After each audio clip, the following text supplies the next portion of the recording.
whatever. And it was, fuck me. It was. I love it. Avoidable. Avoidable is how I'd. Fuck. Like the start of this show.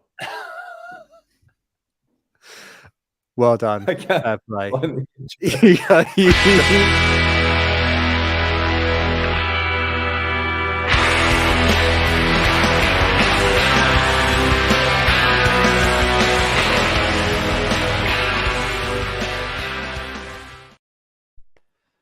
Okay, hello and welcome to Game of Nodes, a weekly podcast on the Cosmos from independent validator teams. And despite knowing the format for this, I still got rugged again. Well done. Well played. Although you fucked up actually fucking starting the show. So it was kind of an impotent, it was sort of like a premature ejaculation of a rug, wasn't it? Just a nothing rug. I was just so ecstatic and excited about the rug that I just couldn't figure out how to fucking get the thing going. Just clicking all the buttons at once. There's so many good things. There's so many good things in there. There's so many good things in there. I mean, at the end of the day, like, yeah, whatever. It's not complicated to use the rug pull function in the streaming software, and you still manage to fuck it up. It is hard to get it in. That's almost as good. It's hard to get it in there with the subtle, so you can't see me like rugging you. So that's fair enough. Okay, so this episode we got quite a few. We got, I guess, a few things to talk about. We've had quite a few questions in. I guess the biggest ones are, well, the Osmosis halt is the biggest thing. Before we talk about that, though, we always get asked whether we mind giving our opinions as validators on things that are currently going on in the Cosmos on chains that we validate. There is a live prop currently up on Juno. Well, there's actually, I guess there's two things currently being talked about. One of which is the sub-DAO principles vote has just passed. Was that last week? Yeah. Yeah. 8th. Or was that today? No, that was this morning. That was this morning, wasn't it? Or this morning UTC. Because there was a Juno epoch and my phone went off. I remember. This says 9 o'clock yesterday PM, but I have no idea what time zone is this, UTC, or is it? I'm not sure if it's adjusted or not. But anyway, recently. So I don't think it's up on chain yet, but there's the first discussion about the first sub-DAO, which is the Hack Juno DAO. That's quite exciting from a Juno perspective. And there's I mean, do we have any thoughts on the Hack Juno? Where's all this being set up? Is this all in DAO, or what's happening? What's the next steps on this? Like, where does this go? Yeah, so I guess there'll be a signaling proposal on. Actually, no, it won't be a signaling proposal on chain. It will be a proposal on chain to move some funds, I would assume, to a DAO on DAO. To a DAO. Yeah, so it'll be a. I think it's going to be a contract instantiation. I thought, for the actual sub-DAO. This first one was just basically signaling to say, hey, we want to be able to put funds towards these ideas, right? And then now this next step is and all prioritization of those. All of the sub-DAO proposals were to instantiate the DAOs, I thought. But I thought that's what Jake was saying. I might have got it wrong. Maybe it was to move funds from community pool. But it is to instantiate the contract because they're actually putting funds from the dev pool, not the community pool. For a Hack Juno, anyway. Yeah, that makes sense. Actually, I didn't think the proposal was going to actually instantiate the contract. That feels. This is just a text proposal, so there's nothing in here that's. No. So the proposal that's on chain now is the one for the actual. That's a signaling proposal to say that we want to do this. Does everyone agree? Right. And then the subsequent. So they broke them up. They were going to put the Hack Juno DAO and the Dev DAO in that original prop, but then broke it up to just have a signaling prop to say this is what we want to do, so it's not tied to those other two things, and then separately do those other two sub DAOs. And I think they can both be just contract there's going to be a message that goes along with them that does some things to do with that sub-DAO. Cool. Yeah. And I So think it is code is law in there. This is also setting up for the other ones we talked about, like infrastructure DAO with Jake when he was on, those types of things, right? Because that stuff is pretty exciting. I like that idea. Yeah, it's definitely going to be a good handful of DAOs. I think there are 4 DAOs planned. There's marketing DAO, Juno DAO, dev DAO, infra DAO. So I'm told there's already some sort of marketing DAO. I'm not sure if it's a core one though. There was, right? There is at least a semi-official one, yeah. But I don't know if it's something about it. I'm not sure if he's part of that or something, but I'm sure he was saying something about it. Yeah, I think Highlander is part of something. I think it's a marketing DAO. Cool. But I think that's going to be more formally established. I would guess that will be Wolf and Block kind of leading that up. And then everybody who's currently in the core team will kind of be sort of shuffled into their respective subject matters. Yeah. Yes. So Callum has finally showed up, and I actually tweeted out, "Where's Callum?" What the hell, man? Isn't this in your calendar? Come on. And so there's a marketing MS on DAO. Cool. And I guess Highlander nodes, he said. So you want to talk about 26? You want to talk about the sponsorship? So it feels like the DAOs thing isn't particularly controversial, especially like Usurper said. We've been talking about the infra DAO on here, and I think we're all quite enthusiastic about the things that I guess infrastructure providers can do when working together in situations where it's things like RPCs or whatever, where cooperation is the winning strategy or the dominant strategy or whatever. Right. So, but yeah, Prop 26 is the one I think that's maybe more interesting, which is, so obviously Cosmoverse. I'm actually wearing the last Cosmoverse t-shirt. Although it's very, very small, so you probably can't see it wherever it is. Cosmoverse, very good conference. The last one was. I'm not going to the next one because obviously I really value having all my fingers and toes. But there's a prop basically to put up. We need to back up for a second there. One in your fingers and toes. What is this referencing? The next Cosmoverse is in Medellin in Colombia. Which I'm sure is quite lovely. Oh, right. I remember now. We had this discussion. Okay. Yeah. Yeah. Thanks, Abbas, Michael. It's on screen, mate. We know that I'm paranoid, right? This has been well established. But just because I'm paranoid, just because you're paranoid doesn't mean they're not out to get you, right? In the case of make sure you wear like all your ledgers in your same fanny pack, right? That's right. What you gotta do. That's right. That's safety 101. Yeah. It's actually got like a gun belt style. Like the ammo ledger, like instead of shotgun shells. Yeah. Yep. Well, I thought as long as you put the fanny pack around your front, then you can see it and nobody can nick from you, right? See? Flawless. Yeah. They flawless can still pick nails out. So they should make those with the Ledger logo like right on the front too. Just like, really obvious. Some bright Ledger sponsored front fanny packs. Because you wouldn't want to forget what was in there, right? You wouldn't, right? Yeah, you want to advertise Ledger. Like that's a good. I'm safe. Look at this. Look at this fanny pack. What's a bandolier? A bandolier. I think that's the misspelling of bandolier. Yeah. Say bandolier again. Bandolier.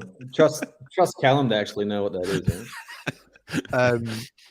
So, fun fact: a fanny pack is just called a bum bag in England. It's exactly the same. Isn't it? It's not a trunk bag or something, or a. No, it's a bum bag. Bum bag. Bum bag. Bum bag. I mean, I guess a fanny pack is effectively the same thing, just different words. Yeah, it's very close to an insult though, because obviously grot bag is an insult. So fanny's such a fun word though. You got to. I mean, that's a. Come on, fanny pack versus bum bag. Fanny means vagina in the UK. Oh, does it? Well, that's even more. So if you wear it in front, it's even more appropriate then. So if you say fanny pack, people are like, what? Yeah, you wear it in front with the Ledger logo. Well, like when Americans are like, "Oh, you sitting on your fanny?" It's just like, What? Really? Is that really what? I didn't know that. That's good to know. Just means. Well, I mean, I don't use the word fanny in typical conversation, so it's not much of a faux pas. But good to know. But the more you know. I couldn't tell you Never the know. last time I used fanny in a conversation. But wait, you're Australian. You're not even American. Yeah, we've got the. What do other they call it words. down there? Cunt. That's like the Simpsons joke where it's just like say the line, say the line, say the line, Bart. God. Little emoji. All right, so back to Medellin. So we're in, so next Cosmoverse is in Medellin. Prop 26 is does Juno co-sponsor it? And the only controversial thing about this, I think, is the sum of money. It was 15,000 Juno, which was More a few days ago. It was more. It was a lot more Whatever when it is, it was up more. on Commonwealth. And I think since this question got posed to us, what do you Yeah. think of Prop 26, which I think got posed to us 6 days ago. I think 6 days ago it was like 80 grand or whatever. Oh, it's as of right now. Value now. At least as of June 8th, it's 54,000 USD, which seems quite reasonable, actually. Yeah. So I guess Unfortunately. Meanwhile, their atom that they got is worthless, and they're fucking after and Osmo is ungettable at the moment. It is ungettable. It should make it more valuable, right? And also worthless. Well, Well, back to our thing from last week. Sorry. When a chain's not running, what is it? It's just a very exclusive NFT. It's an extremely exclusive NFT. It might as well be a fucking CW 2020. We'll get to that. We'll get to that topic later. We'll get to that in a minute.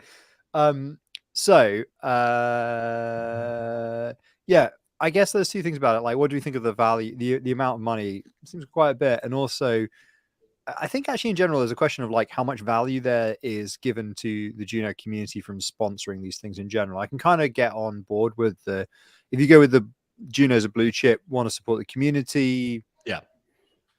It is a community conference, although I guess it's developers, right? So I think as a sponsorship, you're not really gaining much traction in terms of a user base because it's all current users that go to to Cosmo, right? It's like devs and people who are already, brave enough to want to go to Medellin, who are a cosmonaut. And secondly, like I think for that type of money, like Juno should be the lead sponsor is the only thing. Yeah, I agree. I think it is the lead sponsor, isn't it, for that money? I have no idea. No, it's actually somewhere in that proposal it said like the costs are about 300,000 for the show. Did I see that? I thought I just read that, but I mean they do sell tickets. Yeah. So. Current cost for the 3-day event is already exceeding 300,000. This is like $54,000 in Juno. So depending on what's going on there, I think that it is this is not. I agree. I totally agree with Noel. Like this is not a acquisition play, right? This isn't a marketing branding type of thing. This is really giving back to say for people who are already invested, this is something to be able to make sure that the conference goes well, which, this number doesn't seem that ridiculous to me. I was just trying to look at Mintscan because there was a couple other proposals that were out recently where the numbers were like way ridiculous, but I'll see if I can remember what the heck we were talking about. Well, I guess the 1 million Juno for the Terra Development Fund, that was big. Yeah. That's a lot. I mean, yeah, exactly. Like, and things like that. Those numbers are so large, and those projects are so nebulous. Like we were just talking about before you got on. Like it's tough to say. Is that a good value or not? It might be, like depending on what comes in, but it might also be a total waste of time. I think that's not so much like I think the delineation of those funds, but it's actually how those funds get applied, right? Which is probably more important. I guess the thing that I feel a bit weird about, and I felt a bit weird about this in Prague, is that Juno is kind of a community chain. We're not really we don't need to market in the same way as other chains. Whether it's a good use of community pool funds to spend on an event which is largely devs, because it's sort of subsidizing developers. Do you know what I mean? Cosmoverse seems like a junket for fucking devs, to be honest. Like so 300 grand for 1,000 attendees, like yeah. That's a lot. and do they sell tickets? So I would have liked to have seen a budget with the proposal. Yeah. To be honest, like if it's public funds, I would have liked to have seen a link to an IPFS with a budget to sort of, give some context about where the $300,000 goes. And there probably is some more information out there about like, tickets and stuff for the event. But like looking at the one last year, you went the Frey, but I mean, like it was a nice location, right? And it was nice food and stuff all catered for your $60 ticket or something. It was like cheap as, but to me that's pretty cheap. like, Oh, there was no there was a weird thing where you could only get coffee like twice a day. Really? okay. Yeah, they like wheeled out this they were like, you can have coffee now for this 10-minute window, and then they fucking shut that shit away. And it's like, if you want coffee now, you got to walk out of the venue, down the road, go to the train station, go to the stall outside the train station. You just need to bring your own insulated fanny pack. Like just fucking load up, just pour that thing in there and drink out of it all day. I should have got like Needlecast travel mugs and then just like got a whole thermos full. That's the plan. Yeah. So I guess what I'm saying is that it seems to me like, they're asking all these chains to pay for a bit of a junket for devs. Yeah.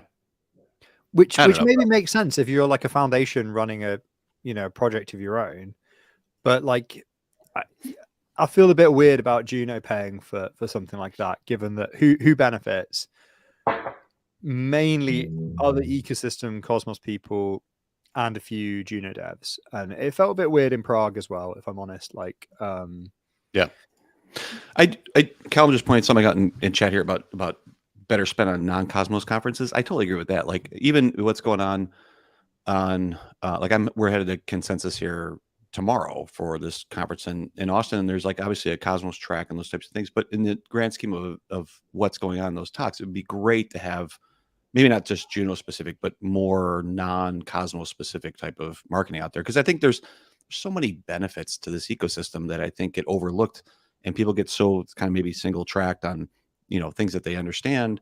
There's a lot of value in trying to open up the ecosystem, right? And I think I totally agree that I think acquisition is a much more valuable dollar per ROI return than say just funding devs to go to Medellin, which I think you might even get 1,000 down there with this show. I don't know. Well, absolutely. So like you look at Consensus, right?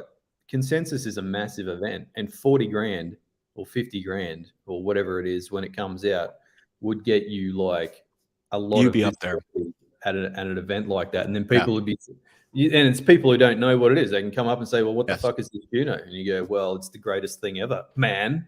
And where the fuck have you been? Yeah, it's Terra, but better. Maybe not the Terra, better. but still Maybe we got to work on that tagline. Yeah, Terra, but better.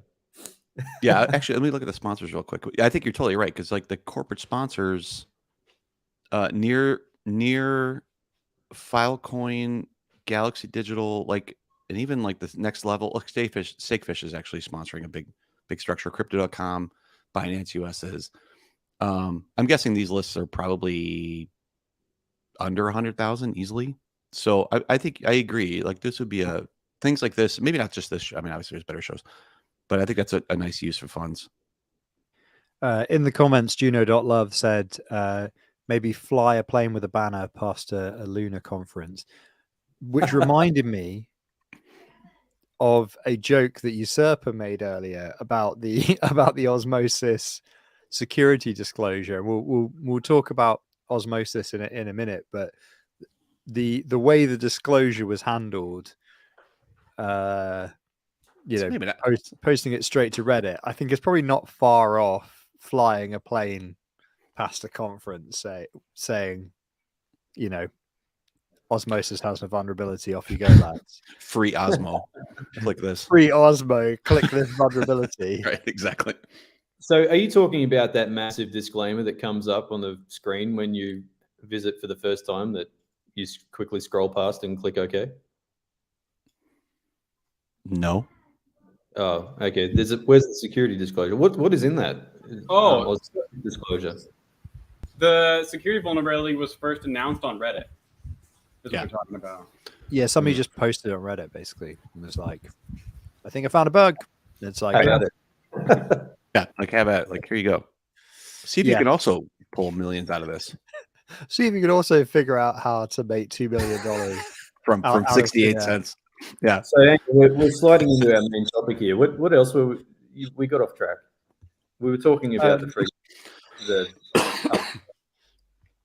Yeah. So yeah. In conclusion, I think probably, I don't know. Maybe this is again something we can get tighter on as marketing DAO and these things come along. But yeah, it kind of seems like we've got quite a big budget, and we don't need to. We shouldn't be doing the same thing that every other Cosmos chain is doing for attention, because we don't really need to. And those chains will fund these events, and these events will continue to happen because a lot of them are foundations that want to send their devs on a nice holiday. Yeah. And Juno doesn't need to do that. Yeah, I think like areas like this, it's so easy to have something come up and just blow money at it without like thinking downstream. But I mean, we're talking about Juno for 10, 20 years, right? And so these things are important, right? And where we spend it. So having some sort of control over this, not just as a single vote, because honestly, votes like this goes back, we've talked about this before, but when you have so few proposals, something like this, some people just click yes. Oh yeah, I want this to grow. I want the value to grow. So of course, yeah, a little bit of money to go outside and build, yeah, sure. But we're not being strategic around that, right? You're just being reactive. So when something comes like this, like if you had a vote of this versus, hey, we want to build a marketing DAO and we want to build a budget for 2022, and we're going to pick strategically what shows we think we're going to add the most value to the ROI and blah, blah, blah, and have like a real strategy around it, I think people would choose that over just randomly throwing $15,000 or I'm sorry, 15,000 Juno at something. Because I mean, is it 15? Is it 14? Is it 30,000 Juno? Like, what are we getting out of that? Like, there's not much in there. So I think this point and shoot governance is a real problem. And so I'm hoping with the DAO and those types of things, you start building a little bit more planful around what the hell we're doing here, right? I mean, it would be really cool, I think, if for the budgeting thing we had the option of things like knapsack voting, which we've been talking about in the context of the Terra Developer Fund. And I think Schultz also watched recently, rewatched the Tim Roughgarden lectures. So if you're interested in what knapsack voting is, it's covered in the Economic Incentives for Computer Scientists course by Tim Roughgarden. But I think we've recommended that course on this show before several times. But it's a participatory budgeting voting mechanism where let's say you have 8 things that you could fund, but you only have like $100, and each one of them costs something between like $5 and $500, let's say, or $5 and $100, because otherwise you wouldn't be able to fund it. That's maths, children. So you don't get to vote on what things you want. You only get to vote on a combined basket of projects. So it means that you have to, as a voter, essentially do all of your trade-offs ahead of time. It's like ranked choice voting, but in a situation where not all of the choices are equal in proportion, like they have their own weightings. Whereas if you're voting for like political candidates or choices in just a set of votes, you can obviously rank them in a particular way. So knapsack's really interesting for that. And it's something we've been talking about a little bit, like, wouldn't it be great if we had knapsack, which we don't, sadly. And maybe it will come to DAO at some point. There are DAO people in the chat, although they're very busy. Isn't a sub-DAO like essentially knapsack voting? Well, no, because you need to specify the total amount and then specify essentially a vector of all of the things that you want that would come in below that value, and it's checked before you can even submit that as your vote. So then you just get all of those, and you go for the combined set that has the most votes. So this obviously, there's ways you have to do it. If you had like a 3 or 5 multi-sig, everybody could vote differently, and then you'd have a problem. But it does. Sorry, you had a good point there. Sorry, Seba. No, it was literally going to derail it into a bunch of stupid shit. Go ahead, please. Well, I was just gonna say it usually relies on a slightly bigger voting set than, let's say, a 3 or 5 multi-sig, because you're relying on at least, let's say, 2 people landing on exactly the same set of things. Obviously, it's unordered. It's just a basket, so it is a mathematical set. So they'll be equal even if they're in different orders. But you need 2 people, I guess, at a minimum to land on the same basket in order for that vote to pass, if you see what I mean. So the threshold is slightly weird if you have very, very small numbers of voters. I think that's would be my only. I'm not 100% sure how you resolve that with the model. I have to go do some reading. So basically, it's like betting on fantasy sports, but not. Or instead of choosing a player. Right. Yeah, it's like assembling a fantasy football team or whatever. Right. Or whatever your sport of choice is. It's exactly like that, where you have a set number and you can only assemble one group, and everybody comes up with a slightly different group, which is the problem in this situation, right? So that's why you have to, like, it works obviously better when there's a certain number of things on the slate and they're kind of clearly marked and costs and benefits and stuff. But I know it's an interesting idea anyway, I think. But very, very good. Noel's finally worked out how to add stuff to the overlay. I love it. What I was going to stupidly interject with is I always love how, if it's all the UK or maybe just in England, the use of the word maths. So in the US, we grew up with just math, right? And maths really got introduced to that with, if anybody heard of the look around you, kind of like parody. Everybody guys seen this? Like the look around you. Yeah. Out of the UK, you would, right? It's a parody of Tomorrow's World. Is it? Okay. So Schultz is looking at it. We'll put a link in the show notes. But Look Around You is just hilarious. And there's a maths episode that I always loved, which is like always my favorite. So anyway, we'll talk about that later. Look Around You is a very awesome. Yeah, you could put. I think especially in programmer circles of a certain age, you could basically walk into a room and make a joke about Synthesizer Patel. Really?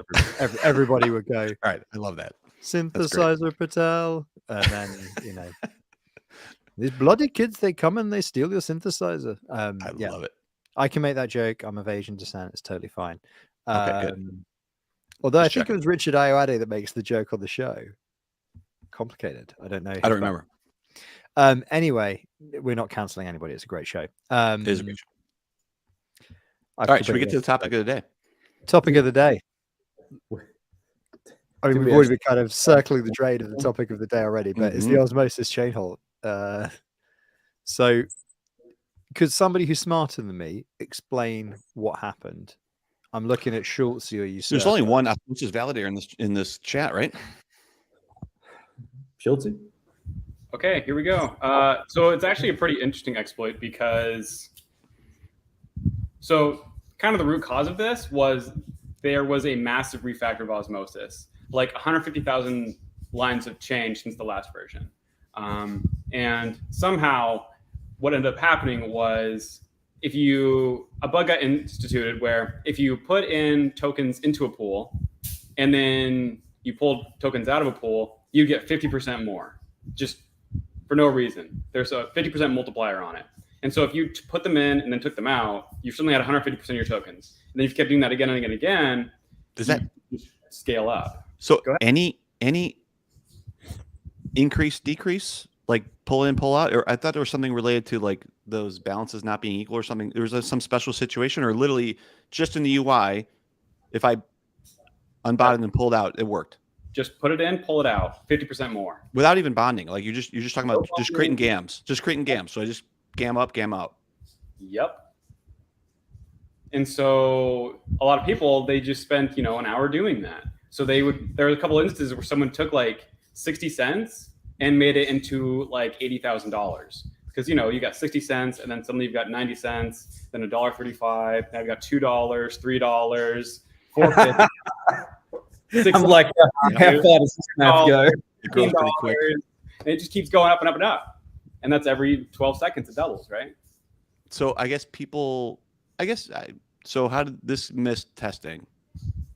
Right? Because it's not a really common, I guess it would be common, right? To be able to pull in and pull out and be able to remove.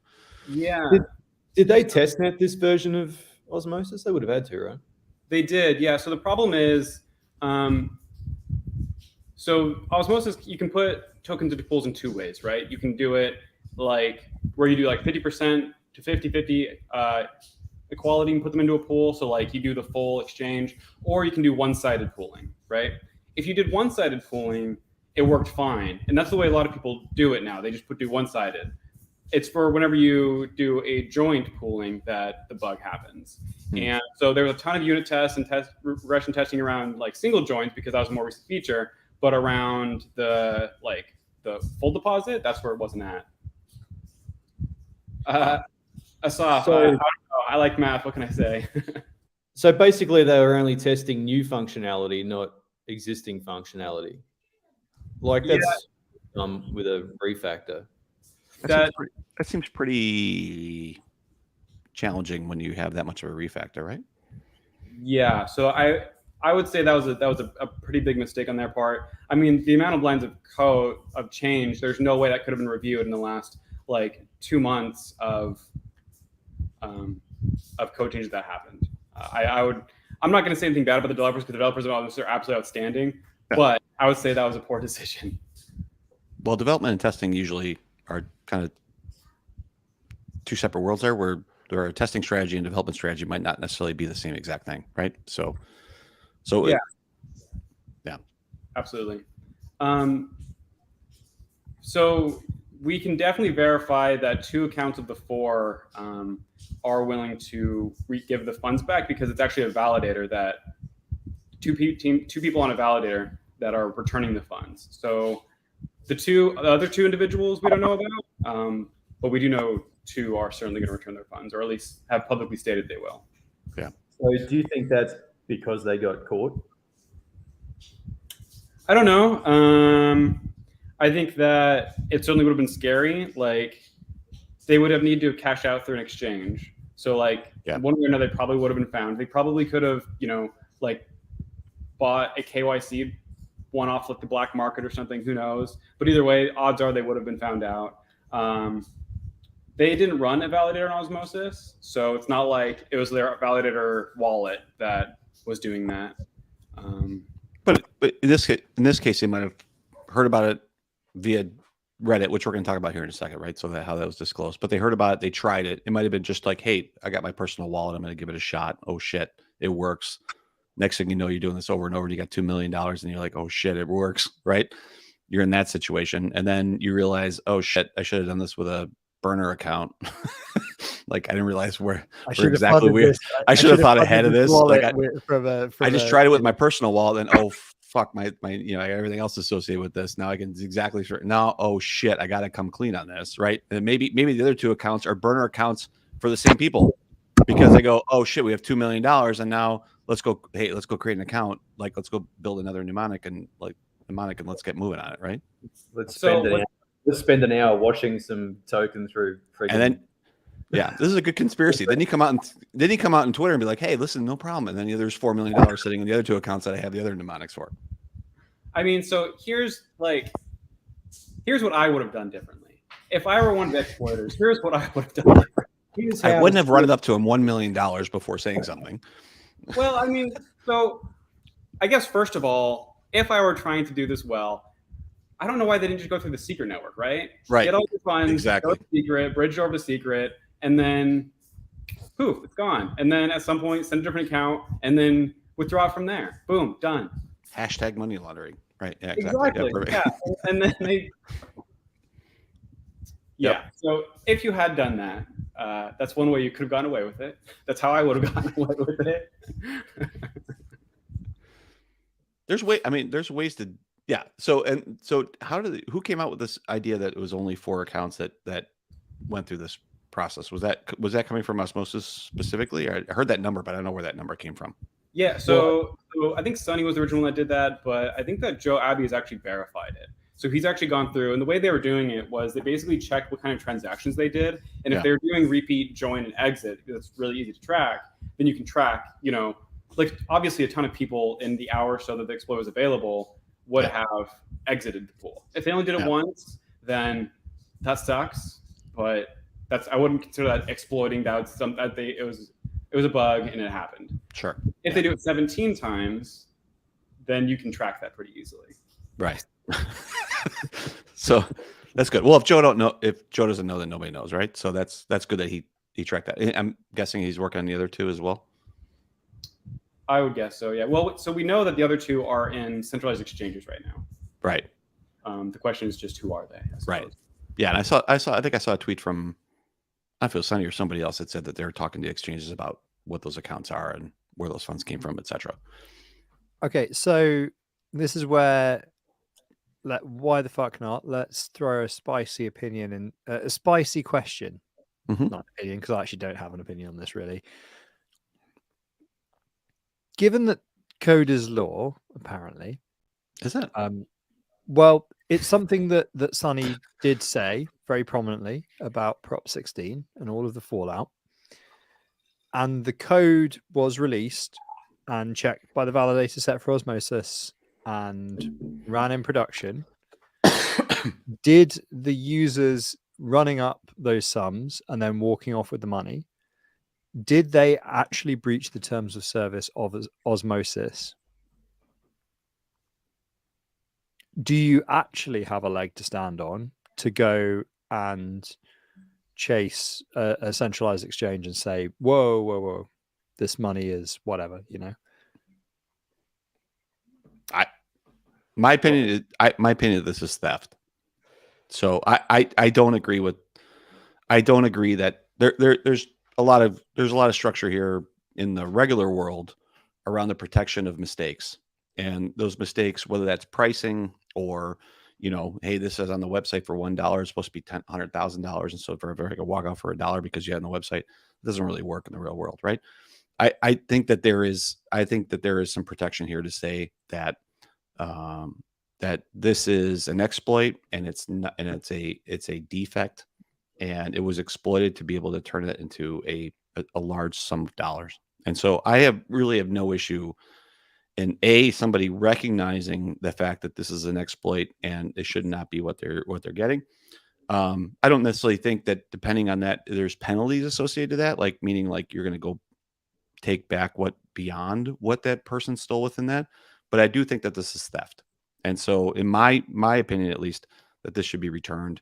And going back to the exchange and say, hey, this money is coming out of, it is coming out of people's pockets, right? This is not like just funds coming out of the air. Like this is coming out of LP pools that are staking everything else. I do think that should be returned. So my opinion is that it is the code is law thing. I get, and I'm down. Like I'm with you. But when that is exploited to say, hey, just because somebody figured some issue out and we had a problem with it and therefore fuck it, we have no rules, I totally fucking go against that. I don't think that's the right idea. But also we're talking about end product users. We're not talking about, the dev's fucked up and it's an end product user that gets fucked by it. So meaning the end product user and the LPs that are paying for this exploit. Is that what you mean? Exactly. Yeah. It's like the extra 0.5 doesn't appear out of fucking thin air. It's someone else's money. But even would we feel differently if it was the community pool? No, I would not. I would not feel different. It doesn't matter. Honestly, it doesn't matter where it comes from. Everybody's money, right? So would we feel differently if it was only a multi-sig of the founder's money? No, I wouldn't feel differently under any circumstances, even if it was CCN's money. Why you got to bring 16 into this? Everything comes back to 16. No. For what it's worth, I'm playing devil's advocate. I mean, I think the money should be returned. It sounds like you're trying to say it's an unadvertised feature. Well, I kind of do think that in terms of liability, actually, the liability does rest with the devs. Like, I think that's pretty cut and dry. Hold on, though. Let's back up for a second there. Liability basically never is with the devs ever. It's not with the devs who wrote the code technically, because it's open. It's open source and it's just being run.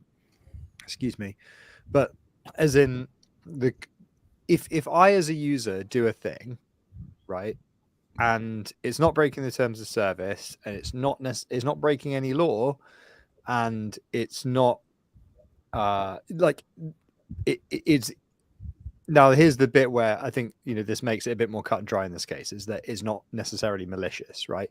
In this case, I think it's quite obvious that somebody's going to get hurt by it ultimately, and that's where I think it becomes more cut and dry, right? But were that not the case, which is why I use the example of, like, let's say it's the foundation's money, no real individual gets hurt, but you as a user find a thing, you keep clicking the button and you keep getting money, and you're like, right, you walk off into the sunset. To me, that is a very different case. That is a foundation release code, had a bug in it, unfortunate. If you walk away and you never even knew about it, like, that would be, if nobody particularly has come to harm except for the foundation, that is a weirder case. That's why I'm kind of interested in that case. But I still think that the moral impetus is to return money if you've taken it by accident. I mean, I don't, but I just think that, like, the blame here is interesting. Yeah. For a user who finds something the system lets them do. But is the foundation not there to, like, serve the community anyway? Like, it's effectively as good as community funds, the foundation, because it's there not a lot of chains, no. Well, the foundation is there to better the blockchain, right? To pay the people to further the blockchain. I'm not going to get redrawn. I'm not going to get redrawn into the all Cosmos chains are just a decentralized system.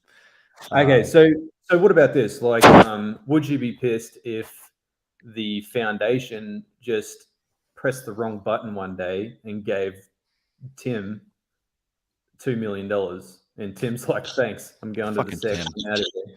It's okay because you just do Prop 21. Yeah, I feel like we've solved this problem. Whoa! We better wrap that up. Yeah. Whoa, hold on a second. That wasn't quite what we meant. Let's try that one more time. That was meant to go to Tom, not Tim. Look, it's only one character difference, Null. It's very difficult with human readable names, unlike those very readable Beck 32s, to be certain you're sending it to the right person. Or even more readable Hex. How about this question from Soy? Soy asks, going to authorities is basically putting your hands up and saying we're centralized, isn't it? I don't think so. I think it's just a recognition that in our current state, we don't have all the tools we need to govern ourselves.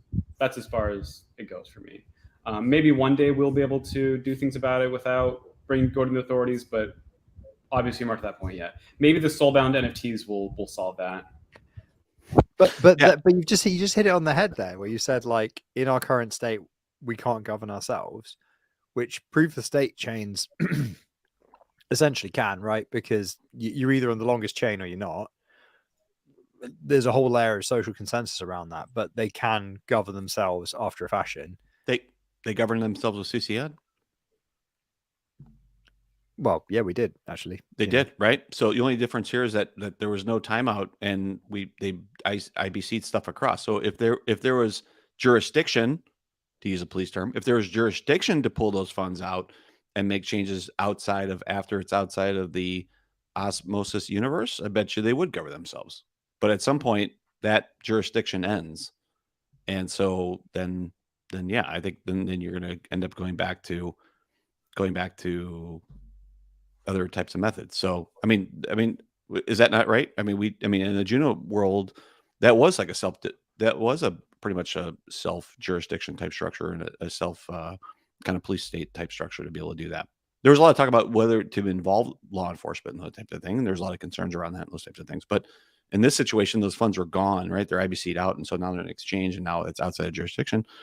But the same way, if that was still sitting in an Osmosis account and then the chain stopped, what conversation do you think that team would be having? Would they be having hey, maybe we could write a new Genesis to be able to move these funds and blah, blah, blah, and fix this problem and reverse like that? Maybe that conversation would be coming up. I don't know. So I think probably would. I don't think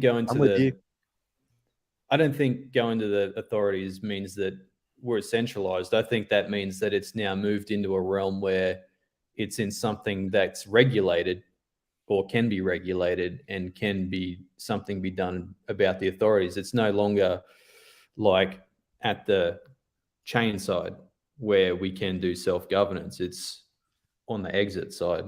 So yeah, I mean, it's a bridge between this world and the real world type of idea, right? And those bridges, which I think here in the US, that's the points that they really want to be able to govern and build controls around. But that's also the point where you could then start involving some others that are, police and this and that I think have a little bit more control over it. Like if somebody actually moves that to a CEX and sell it to a CEX and sells off, whatever it was, $2 million in Atom or whatever else, and turns that into USD, then you could get into some then you can get into some law enforcement type of things to say, hey, these funds are stolen. I think what would be very interesting is if the chain tried to do a rewrite and actually take funds out of a CEX wallet.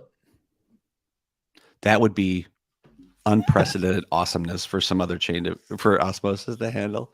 Yeah, that would be some shit. That would be some shit, right? Like then you start really. They're like, well, this is where the funds we're taking it out of this wallet. Right. Let's imagine the fucking shitstorm that'd start. Let's push this as far as we can. Let's start. Yeah. Then I think Sam Kessler could write an even better article. Let's change the balance sheet of one of these CEXs by changing the structure. Yeah, that would be something, right?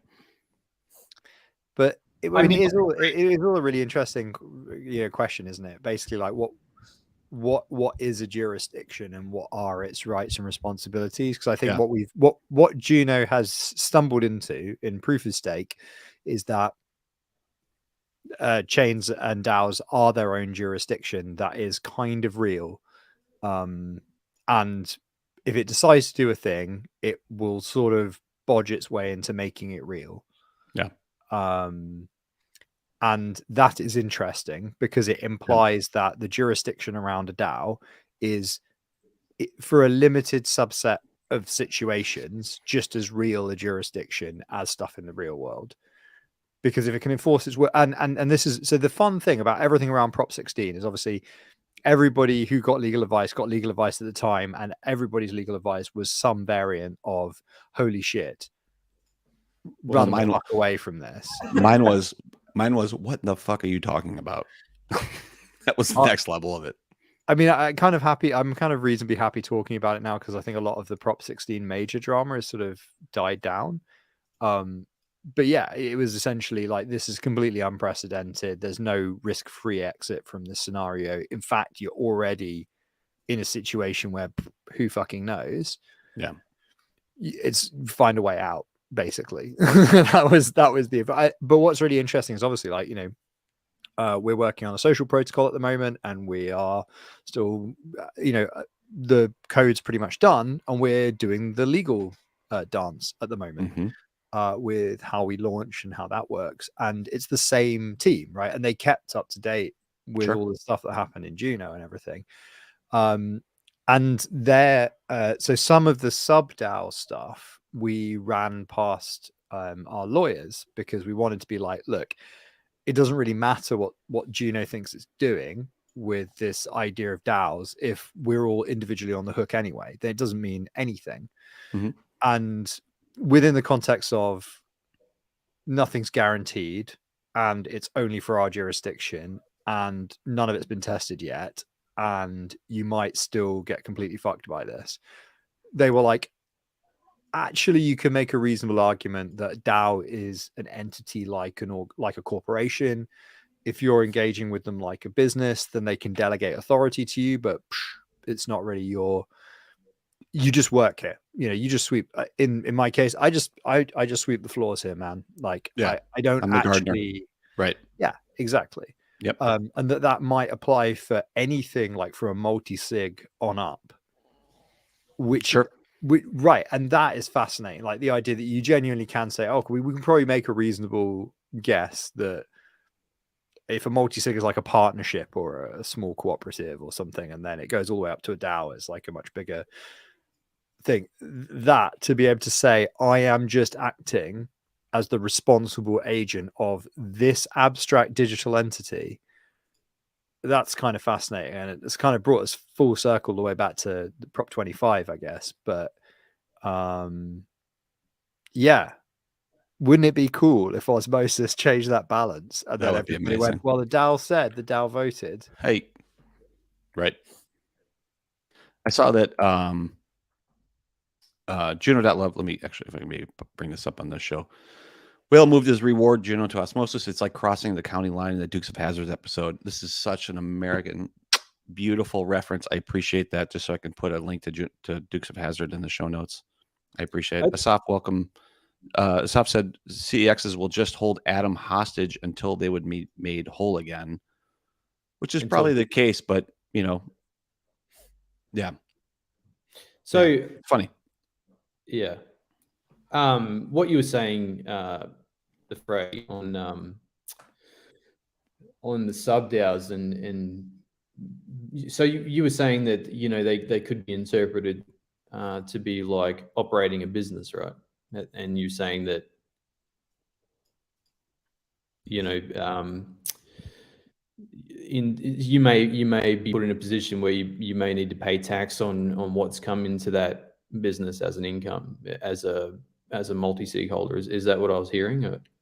No, so kind of the opposite. Like, so a big concern as an agent of like a dev working on any of these projects, you have to be involved in any number of different things on behalf of the DAO.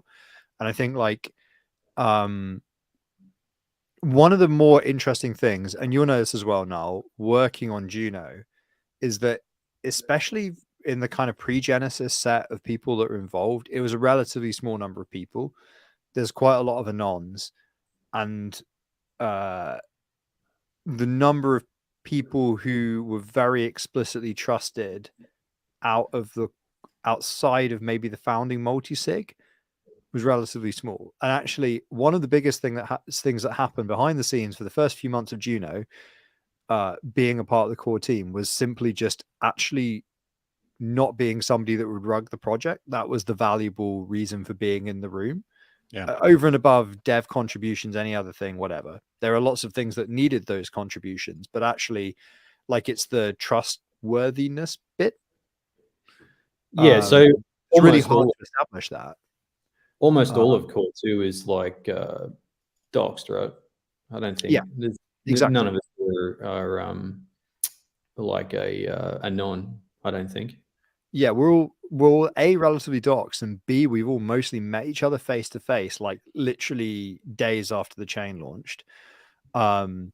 So bringing that back to the point of this, which is that actually in that context, again, you can pretty reasonably make the argument that, as an agent working on behalf of this chain, you really are essentially like a night watchman with a set of keys. That's your job around here. You have to lock up the safe at the end of the day and then go home for the night or whatever. But, it's not your money in the safe. It's somebody else's money. Yeah, exactly. Like it's, yeah, I don't have that. So I guess that was the concern, though, is that, it might be able to be construed as like, you're getting the money and now it's yours and you're divvying it out. Whereas that's not really the case. You're acting on behalf of the community as a delegate.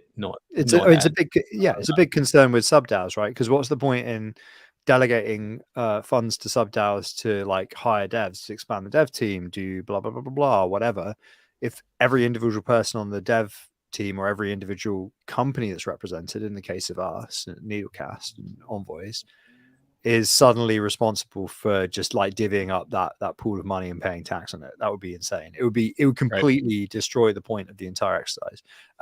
And it is a concern. So, but yeah, I don't know. It's all very interesting, and I guess we're going to have to come up with a solution to this, like every jurisdiction will. But I self plug, wrote a blog post on this called Jurisdiction Zero, about the rights and responsibilities of the DAO jurisdiction, which is based on our thinking around the sub-DAOs and also some of the stuff we've been doing on Howl Social, around how do you encourage a community to moderate itself. Short answer, if you've worked it out, please get in touch at Frey Needlecast on Twitter. Please I'm currently 7 days into going totally insane rewriting the moderation handlers. Please tell me. Yeah, if anybody's got any great ideas, then I'm all ears. I'm Andrew Marr at this point. So can we talk about Firestake? Well, yeah. Well, actually, I think in the context of Firestake, I think set the context of what happened with Firestake. Well, what I was going to say was I think a better conversation to be had is around the integrity of validators, I guess. Don't blow it up. I didn't do that, but that was perfect. Don't blow them into a big thing. Like, let's talk about Firestake first. Like, what was the background of why we're bringing them up? Well, okay, so Firestake have, I'm not sure if they just owned up to it on Twitter or if they were found out beforehand, but Firestake are involved as a participant in exploiting the bug, I guess, on the Osmosis within that hour that it was available. So I think they've turned a relatively small amount of Osmo into a relatively large amount of Osmo somewhere. I think they stated $1.6 million worth on Twitter. $226 turned into $2 million. Okay, $2 million. So, but they have said that they will return it. Whether or not that's because they were reasonably certain that they would be found out or not is another question. Yep. So that's the context of the conversation, I guess. So, it comes down to, well, I mean, it could be said that, they were caught up in the moment potentially and weren't really thinking about where the money was coming from, just that they were getting the money. And,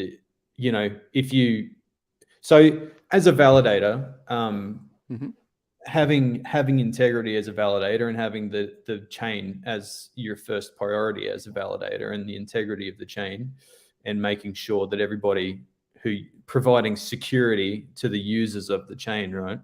So the right move would have been to, once noticed that the vulnerability is real, the right move would have been to not click the thing again and go to Discord and the devs and immediately tell everybody loudly and get the chain shut down immediately, not keep clicking the button for an hour. I mean, while I agree in theory, does it change that they don't actually validate for osmosis, right? Sure, they're validators in general. They are a validator, and they should know better than to do that. Schultze, they're a validator for 14 Cosmos chains. 14. Well, I agree. I'm just saying that, like, the conversation changes a little bit whenever it's a completely different chain, right? Like, yeah, it's still the ecosystem. In my opinion, they very well, like, it's completely unethical what they did, obviously. Well, but I'm put curious. it this way, Schultze, right? So say if you live in Switzerland where they are very environmentally conscious, right? And you want to rape and pillage the countryside for coal, right? Can we leave the raping out of it, please? And next door, focus on the pillaging. Next door is like, I don't know, another country that's run by a dictator or something and doesn't have environmental laws. Italy? Where you where you can go and rape and pillage the countryside for your coal. Does it make it right to do so? Should you go and do it? I guess I see what you're saying. I guess my point is more like, it depends on how you take your responsibility as a validator, right? If it's just a job, then my job ends at this new chain, right? And this new chain, I'm just a user. And so I'm going to act like a user and do things that I can do as a user. I'm no longer within the jurisdiction of me doing my job of securing the chain. Now it's out of my responsibility. If you're a cop in Australia and then you go to the US, you don't suddenly have the responsibility in the US to uphold the law, right? Yeah, well, I'm pretty sure I've seen that film. I take your point, but it also comes down to who do you want as a validator and the integrity as a validator. So,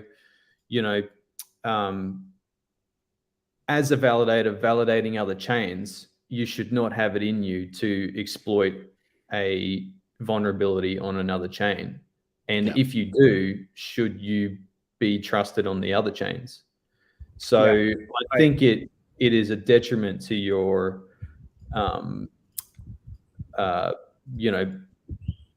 public image in doing so. And Yeah. I So think- let's just say that, you know, if this were Juno and somebody didn't responsibly disclose it in that situation, I, as one of the devs, would find out where they lived, and I would get on the train and I would go to where they live, and I would knock on their front door, and then and politely What talk to the man. what if Frey? What if they lived in Medellin? you know, You them just boys will be boys. Boys will be boys. I would call them nicely. I, Say, YOLO. please pick up the phone. I'm not coming to see you. I'm not coming to see you, but I'm really I'm not angry. sending I'm you a just very- disappointed. I'm just disappointed. You know, Sending you a disappointment. You're in the FedEx. disappointed dad look on the internet. To be clear, I absolutely agree. No, I'm just kind of playing devil's advocate there. No, I And I totally from, understand. from my perspective, I see my role as a validator as, even though I'm only on, half the chains or whatever, I see it as like my responsibility to protect all of them. If I see an exploit, the first, like whether I'm on the chain or not, the first thing I'm going to do is Tweet try and about help that get result. Yeah. Broadcast. immediately God read it. Immediately skywrite it. It's I to mean, try to- maybe it's a different story if it's a Yeah, there's a Osmosis act. Yeah, exactly.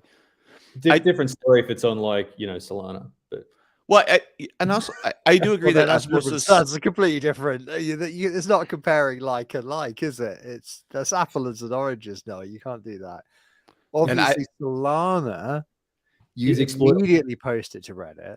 yeah, And F you 'em. encourage other users to, hey guys, I don't think this is quite working, but because somebody else am I gives it a go. supposed to get 3x back every time I press the button? Let's all press it together. Live stream. I misspoke earlier. I said 14 chains. There aren't 11 chains, so that was my bad. I just missed out on rails. I do think that Osmosis is also slightly different. So if there was a Desmos or meme chain exploit and those types of things, like those are kind of smaller dollars and those types of things, and like there's a little bit different there.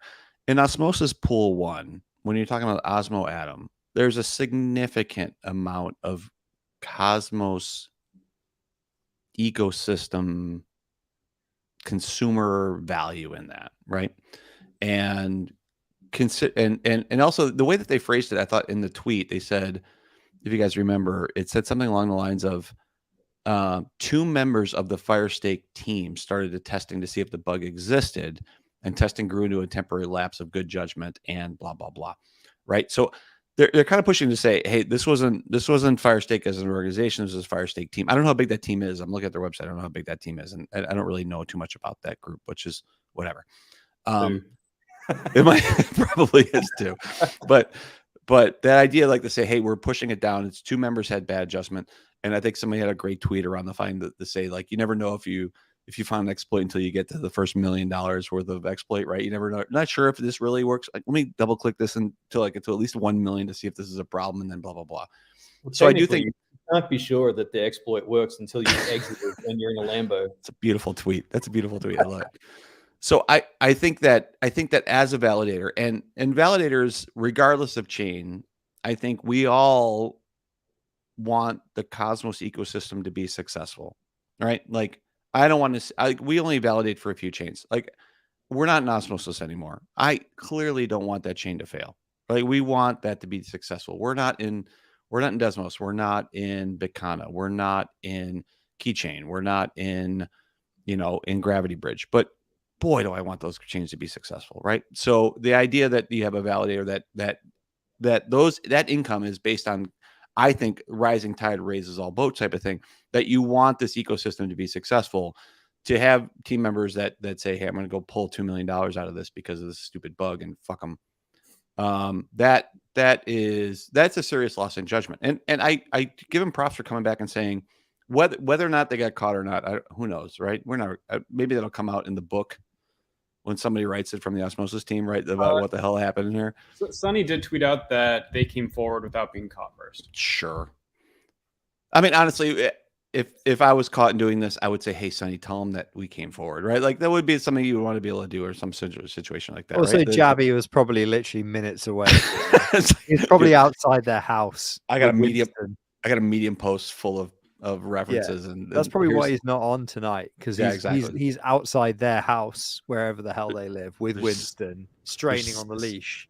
75 of those like bottom of the page references of like details of Excel spreadsheets showing exactly how you fucked this over. Fans, yeah. Debbie is Yeah. just so compelled to get into data. As soon as anything happens, you're just like, I must. He's really good at it. It's amazing. And He's a detail guy. Success. so, I mean, I'm glad that they came forward. I'm glad that whether that was by they had to, or whether that was guilt coming forward. I'm glad, and those types of things. Yeah, probably they kind of push it down and say some team members and those types of things. But I would hope that I don't know if every validator would approach this the same way.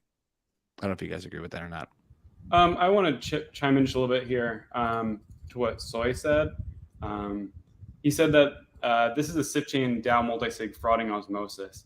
And I think that's a little more inflammatory than it needs to be. Yeah, he might be on the multi-sig, but from what I've heard, it doesn't take much to be on the SIP chain multi-sig. So it's not fired. Wow. Jeez. A heartbeat and $8, and you're on the SIF multi-chain according to Schultze at Lavender.Five. My point stands though that I don't think that they thought, oh, this is our opportunity to make SIF chain shine, right? I think it probably was just a lapse in judgment, not a way to bring down a competitor. Yeah. I don't know. I think this whole situation, I mean, I don't know. Maybe it's part of growing up and those types of things. I'm hoping that the Osmosis team with this, this seems to be kind of the way you described it, at least, Schultz, it seems to be a pretty basic bug. This does not seem to be some massive type of, Yeah, I mean, it wasn't like a smart contract exploit. When it was found, they had the code that had the issue found isolated off almost immediately, because it is just kind of a simple problem. Yeah. So I'd like to throw a question. We're sort of past the hour mark, so I think it's time to kind of ask Gamer-Nodes. Let's go late. So here. We got a question which was related to the Cosmos halt. The Ketzer on Twitter said, do validators on Cosmos have too much power? What does that mean? Well, I think they're saying as in the fact that they can halt the chain. So, I mean, I guess they're not just saying Cosmos, they're really saying proof of stake more generally. That 100 teams can decide to halt a chain. I think in this case, it's kind of back to the checks and balances thing that we were talking about previously with Prop 16, isn't it? I mean, in this case, halting the chain was the right course of action. Well, I thought it was funny in that Osmosis Discord where I think Validator was the one who said, "Hey, halt everything." It was a really short message, like, "Hey, fucking halt now!" Right? That was it. And everybody started halting, and somebody finally went, Did he get hacked? Are we sure that we should halt? We just got this little piece of information. There's nothing else in there. And I thought that was pretty interesting around everybody just halting and saying, we'll figure it out later. So was it? Well, I mean, I guess it's a better safe than sorry situation, right? You'd rather halt for half a day and then everyone get into Discord and say, wait, why the fuck did we halt? Was that a joke? Okay, let's start it back up again. Right. Rather than let an exploit go for another 6 hours while everyone goes, well, should we, shouldn't we? Better off just. Well, I was it Vela Dragon? I thought it was actually just one of the regular validators who just said, no, we're turning off our node now. That was Validator Dragon 10:39 p.m. Eastern yesterday, so 1 a.m. UTC. Just said, validators, please halt your nodes. There's a serious chain bug in the V9 upgrade. That was it.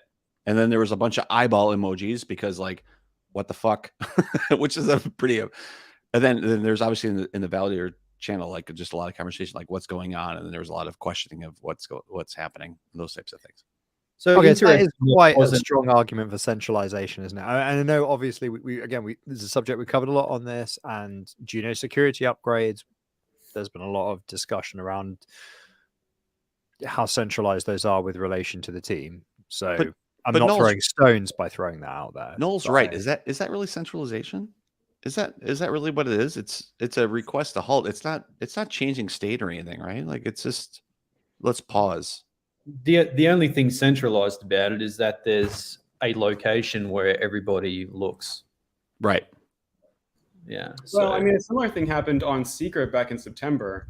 And what's interesting there is, so there was a smart contract exploit there, and Secret Swap was drained, and we actually halted the chain before Secret Labs was aware that there was an exploit, I believe, and so they woke up to us to the chain halted effectively, because we all just got on Telegram and we saw that something was going wrong, and the chain was halted, and so I don't think that would be considered centralization, because that decision can be made regardless of whether there's a singular entity calling for it or not.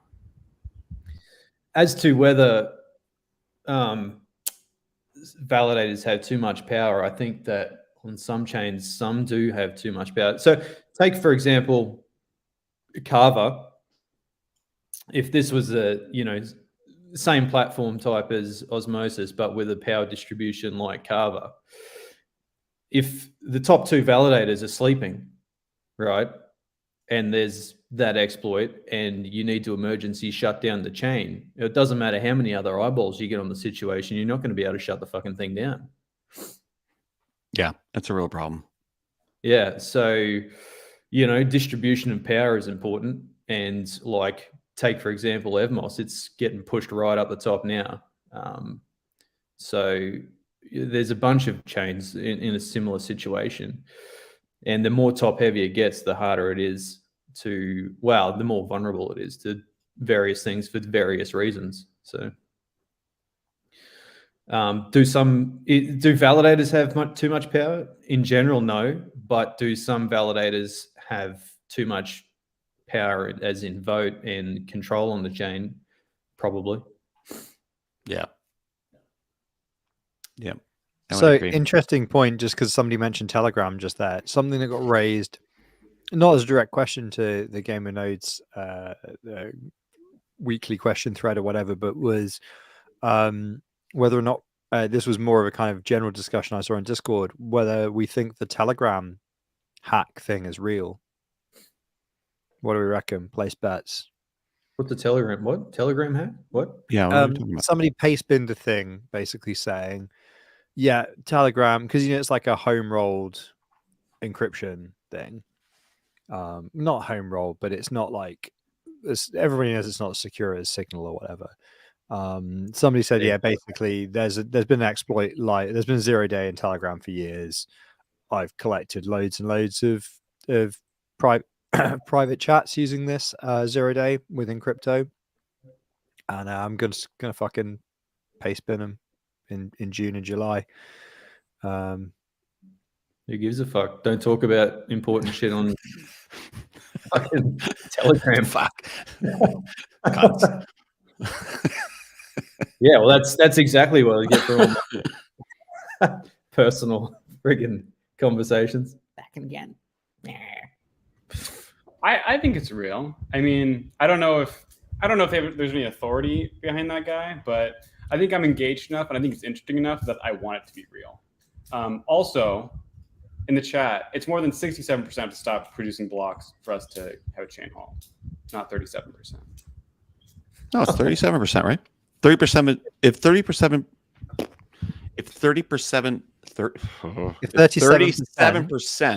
do not participate, you can't get to a consensus. If you can't get to 67%, then you're stuck. So then it'd be 33%. Sorry, you need 67%. So it's 33%. Yeah. You need more than 33% off. That was my fuck up. Sorry.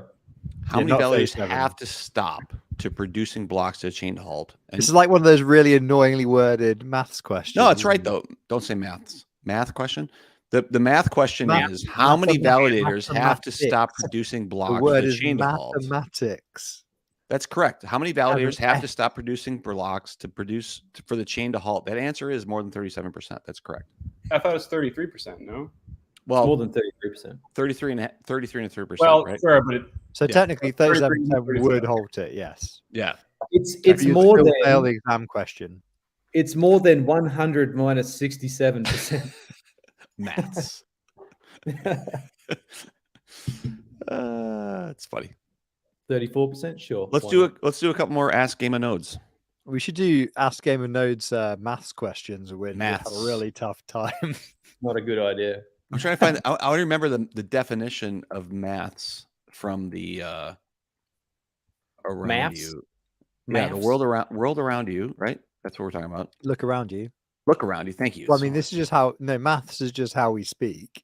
I know, but they had a definition in that video which I remember, but not well enough to actually. Are you thinking of the day-to-day? Because in the day-to-day, they say that there's an algorithm for news, and it's facts times importance equals news.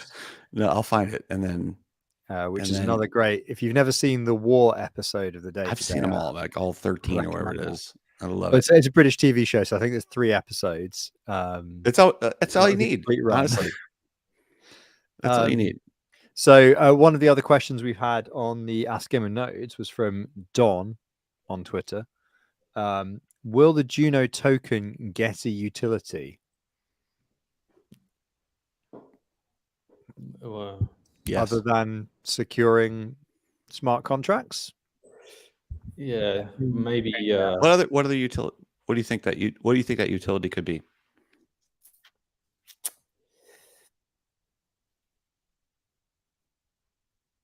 I agree. It's a utility token. Okay, I think we're on the same page. Right, it's a utility token, right? Like it. I don't know what else it is. It has a tremendous amount of utility today, I think. Well, you can vote with it. You can pay fees with it. You can secure the chain with it. That's the same for all blockchains. Convert to other. I guess maybe they're thinking in terms of like something like Osmosis, where it's very definitely it's absolutely core and integral to the main thing the chain is designed to do on an app chain. Whereas I think obviously Juno is the reserve currency for other projects to use by building projects on top of it. But also like it is you can use it for LP as well on Juno Swap. So you can pay suppliers in it. Yeah. And get paid. You can more easily than USDC as well. So there's going to be lots of emerging uses for it. It's just time and devs. So a more interesting corollary of this one, and I'll throw this one in there, is that something I've noticed very, very heavily from projects coming over from Terra is how aggressively they depended on UST. And obviously we now got USDC getting bridged in, and that's now available in Juno Swap. But my question is like, is relying on the presence of a stable in a smart contract context a weakness or a strength? Depends on the stable. The situation. I mean, conceptually, like, is it better to be able to like build projects that can work in a fundamentally volatile token, or is it different use cases? Like for some use cases, you just have to use a stable, and for some use cases, I don't know. It's something I've been wondering kind of myself. I don't really have a good answer, but I was kind of curious what you guys thought. I don't think you need necessarily a stable coin as in a coin pegged to the US dollars, but I think it is for confidence. You need something that is highly distributed and enough depth in liquidity to be able to have more confidence in its value. Like Atom, for example, is part of its use at the moment is as a coin that can be more relied upon than the Cosmos altcoins, and that's a utility in itself. I think I agree. I would think that I do believe that a stable or some sort of structure that there's a lot of volatility in the chains that we get involved with in the Cosmos, right? So Juno at $3.63 versus say 44, or Stargaze at 3.14 cents versus 46 cents. There's a lot of volatility that's happening within there. And I think having a stable or some sort of way to be able to bring things back to and it doesn't have to be US dollars. Like, I don't know, fuck the US, but I mean, it doesn't have to be necessarily US dollars, could be anything, but some sort of structure where I have a safe harbor to be able to move things to that avoid that volatility, at least at some point, I think is an important point. Well, one of the would problems slower is- moving volatility be acceptable? Say that Because again? the US dollar is not unvolatile, the euro is not unvolatile, the pound's not unvolatile. They just move. Their volatility averaged out on a day-by-day basis moves it moves on a daily basis within very small bounds, and it's Fair enough. unvolatile over a certain period of time. There's nothing that's unvolatile, right? I don't think we have anything that's 100% stable, whether that be a commodity or land or Arizona investment iced or tea. anything else, right? Or maybe, what were you going to say? Arizona iced tea, it's 99 cents, or the Costco hot dog. Costco hot dog might be a good stable. That would actually not, but they're losing money on that because they want you to come in and buy the rest of that bullshit that they have. It's a loss leader. I once saw an amazing interview on British TV with a pound shop owner in the north of England. And he, unironically, it was like just off the budget. So we have a thing where you guys presumably have a similar thing where the chancellor comes out with a briefcase. It's a symbolic, the budget is in here. I don't know if the budget is actually in there, but whatever. It was on budget day. They were like, we've got a pound shop owner in an apron. Like, he looks like the guy from Open All Hours, if anybody gets that reference. No. We're going to get him to say something about the budget. And he just goes, well, the natural enemy of the pound shop owner is inflation. It sounds like the frozen orange juice futures from Trading Spaces. Exactly. Oh, what a great film. There you go. All my references are 80s movies, so that's it. That's a great film. So one of the things about having a stable coin in the ecosystem is, though, it inherently makes everything else more unstable because it gives a location to dump to. So tell me more. What do you mean? Well, if you have a safe haven, right, and it's easily accessible rather than more difficult about having to shuffle things around to get to a sex to exit your money.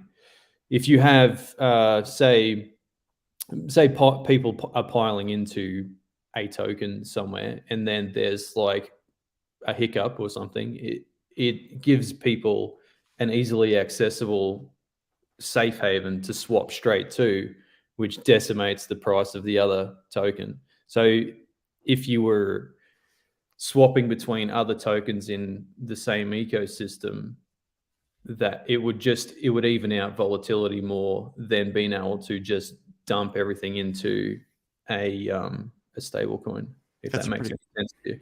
It does make it. Yeah, it makes a lot of sense. I guess the idea that, I guess it depends on where that stable coin is and what the structure of that is. But the idea that we're constantly in those situations, that it also, I guess it comes back to our original conversation, which is trying to bring new people into the ecosystem, which is that I want to be able to provide easy methods for people to be able to move USD or other types of just kind of fiat currency into this ecosystem to be able to invest and be able to put money behind projects and those types of things, right? Because those same LP pools that you're talking about that allow the exit also allow the entrance. And so when we go back to this Juno type of thing, back to Prop 26, and we're saying that we're going to be able to take 15,000 Juno and just make it towards devs, I kind of go back to the idea around what's really important here is growth and ecosystem growth. And not to make it a Ponzi, because I don't think that's exactly that's not what I'm trying to explain here, but there is importance that allows that this ecosystem overall has to grow for not only for the health of the ecosystem, but also for these projects to be successful over the long term, et cetera, et cetera.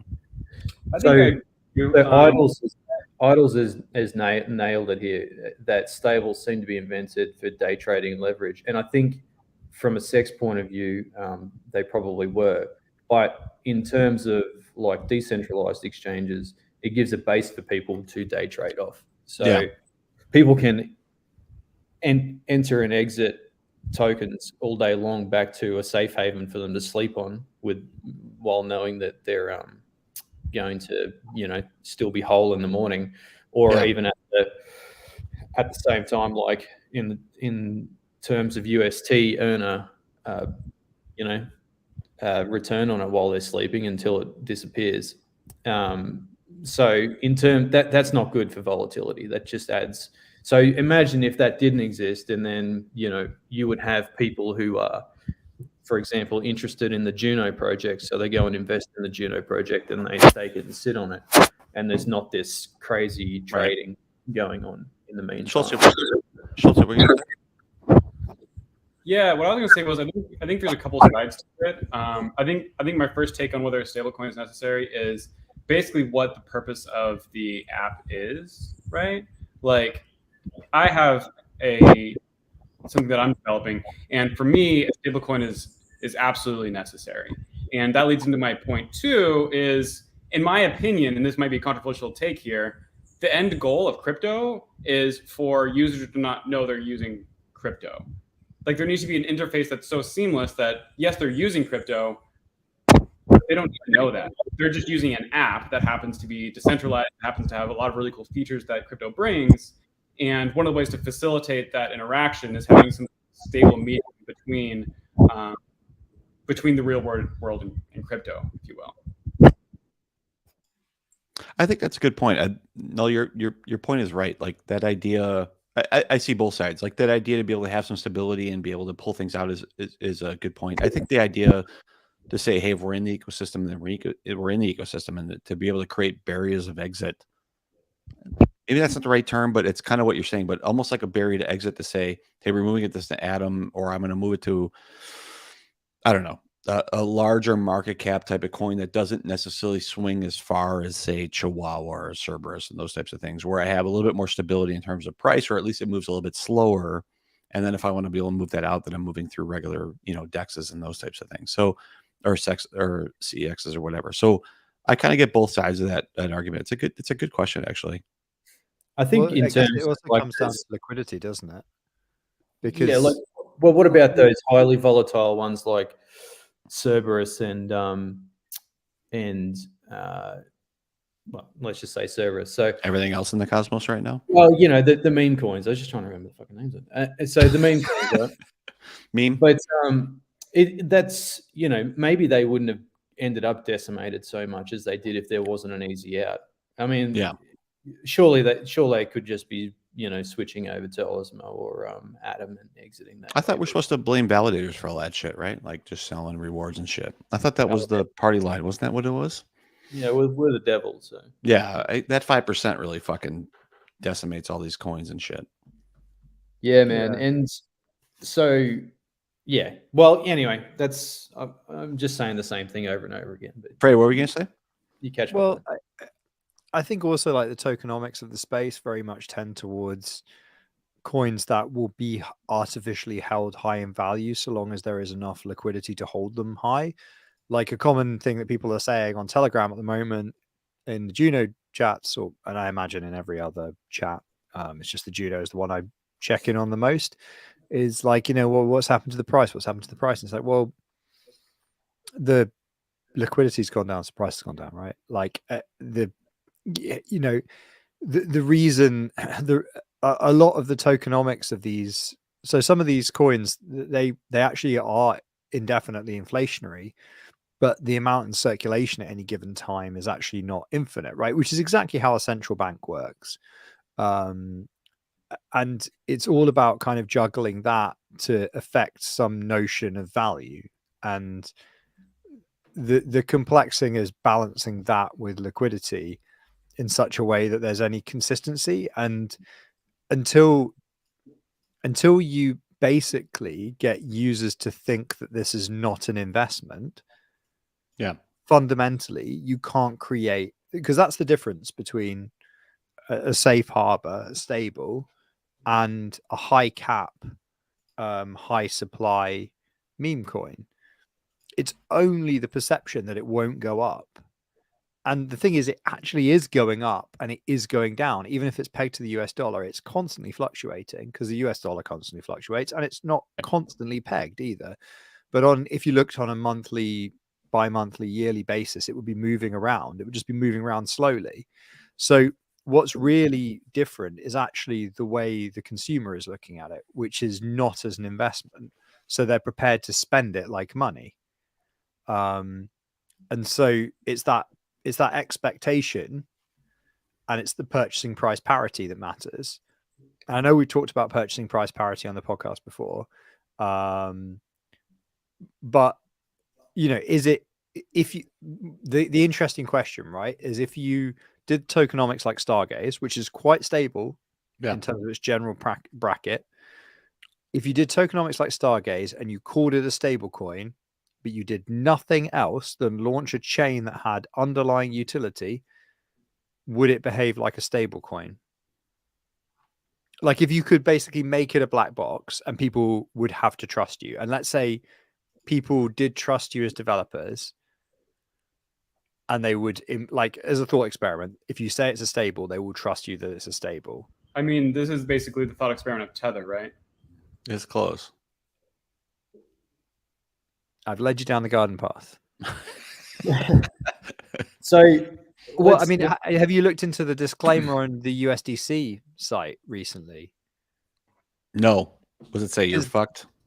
Well, it's fucking woolly as hell, isn't it? It's like, oh yeah, we're kind of, yeah, we've got some dollars, we've got some other stuff. We're kind of collateralized. Don't worry your pretty little head about it. And it's like, when you see prime beef, the reason people say prime beef, or at least in the UK, you see that quite a lot, is because it has no meaning. Really? It doesn't mean anything. You don't get the choice versus prime situation out there? Well, yeah, it means something. But if you put like a certification like Red Tractor or RSPCA or whatever, it means that the meat is verifiably of a quality from a place. It's not horse meat, whatever. Okay. That was a real scandal. It happened in the UK a few years ago. The supermarkets were selling horse meat. It was a thing. Was it good? You mean prime beef? Nay. Nay. There you go. Hey man, I've had horse sashimi in Japan. It's actually quite nice. I mean, it probably is fine, but I'm actually not. Well, I mean, I don't eat meat really anymore. But I'm not a snob when I do. My favorite, the meat I still do eat is offal because it's good for you. But that's by the by. The point is that the reason people say it's prime beef is because in the UK that has no meaning. So if you go to somebody and go, oh, well, this was really shit quality, you said it was prime beef, and they go, well, prime beef doesn't mean anything. It's just a marketing term. Fuck off. Fuck off. So it's true. Whereas if I said this is organic, right, and I was like, this is not fucking organic, yeah, and I could prove it, or it's the other way around. You have to prove to me it's organic. Yeah, I could sue you under consumer rights law. You get damages claims and things like that for organic. I don't think you get damages. I think they just probably have to write you an apology letter or something. They'd probably get fined for false advertising. Actually, that's a US thing. Yeah. There's all sorts of advertising stuff you can get fined for in the UK. Like it's usually really fucking small fines though. But back to the point is that like Circle's stuff around what's actually secured reminds me of the Greg's steak bake specifically. The steak bake, which is prime steak, which doesn't mean anything. So yeah, I'm TLDR. I'm dubious about Circle. Maybe it is also a thought experiment. Maybe it's a thought experiment we're all participating in. Okay, battery 11%. Let's pump this through a bit. So Terra Projects announced for Juno. I'm just moving on, bud. Okay. Appreciate Terra it. Projects announced for Juno. So who wants to take the lead on that? And you've got 1 minute. Whole bunch of stuff. Next question. So give us the three most, in your opinion, most important projects that are coming. Oh, make him prioritize. Well, I mean, obviously Loop is the biggest. The most exciting to me is Subquery because indexing, cosmosm, things I care about. And I'm not sure I can actually announce them, but there's a couple of other. There's NFT type stuff in the background, which obviously Vesta's interested in. And I can't remember if the other one has been announced yet either. Some wallet stuff. Cool. Some So wild let's stuff, really. I'm down with It's all a blur. It's all a blur of. Okay, I was about to say something really bitchy. Then I'm not going to say that. There's just a lot of conversations, and it's hard to keep track of all of them. There we are. Well, the big one's Loop, and they're Australian, so fuck everyone else. So, are exclusions from airdrops okay? Usurper, what do you reckon? Fuck no. That's ridiculous bullshit. That idea, it's not about who you validate with. It's that you are a member of the Cosmos ecosystem or the chain that you care about from that perspective. The idea of whitelisting or blacklisting validators is fucking horse shit. That is ridiculous bullshit. Why would you ever dictate why somebody who makes a random selection off a validator list participates or doesn't participate in some sort of airdrop? I think that's fucking bullshit. Counterpoint. Totally. Wrong. If you were doing an airdrop, Shut would down. you include Takumi in it? Are they as a validator? No, Yeah. as in, would you exclude them, the whale wallet, or would you airdrop them 2 million tokens or whatever? You mean depending on who they're validating with? Well, I think it just means exclusions in general, like saying all these wallets are valid. Oh, these ones. I'm sorry. I read this is different. Let me back off my fucking tirade then. I was a user. I heard it the exact same way, so I was like ready to go. Schultz and I are on the same page. I think the idea here with this question, let me read into this question and let me rephrase this question the way it should have been rephrased. That sounds like an asshole move. I think the idea was that should you exclude either based on validator selection or based on other types, like let's talk about validator selection. The idea that people are staking into the ecosystem, who they validate with should make no difference in whether or not they're included or not excluded with an airdrop. I'm specifically talking about Coastland on this Evmos thing, which is, I think, a bunch of horseshit. Like that is a validator popularity conference, which or type of structure, which I think is absolute garbage. I think that's awful. Our exclusions from airdrops say from a sex perspective or something similar, where you say I'm just validated with I don't know, with Kraken, and they have a validator, and I don't even know where I'm validating. I'm just staking because it says I'm going to get 30 cents on the dollar for what I'm validating, and those types of things. That I think is okay, because I think those individuals are not necessarily invested in the ecosystem. They're in a exchange type perspective where they're just clicking a button in a web page and they don't understand the structure behind that. I think that's okay. I think I don't have an issue with that. But the idea around like whitelisting validators or blacklisting validators, I think is awful. Related point to this, because this is relevant, is that there have been several conversations. There are ongoing several conversations with staking protocols, not naming any names. Most staking protocols work on selecting a subset of liquid staking protocols work on liquid staking or otherwise, or lending protocols work on selecting a subset of validators. What is your take on those protocols? Wasn't that clear enough? I don't understand. So in the case of something like liquid staking, where it's a subset of validators, you'd also be like, it has to be all validators or none. What's the benefit to the ecosystem or the people behind it or the people who are putting time and effort into this ecosystem on limiting?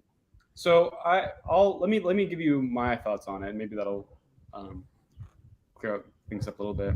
So for my opinion is I think it's okay to exclude some validators, or at least change airdrop rules for validators. Like were I to do an airdrop, I would probably exclude 0% validators as an example, because they turn into something of a vampire on the ecosystem. Look at Kava.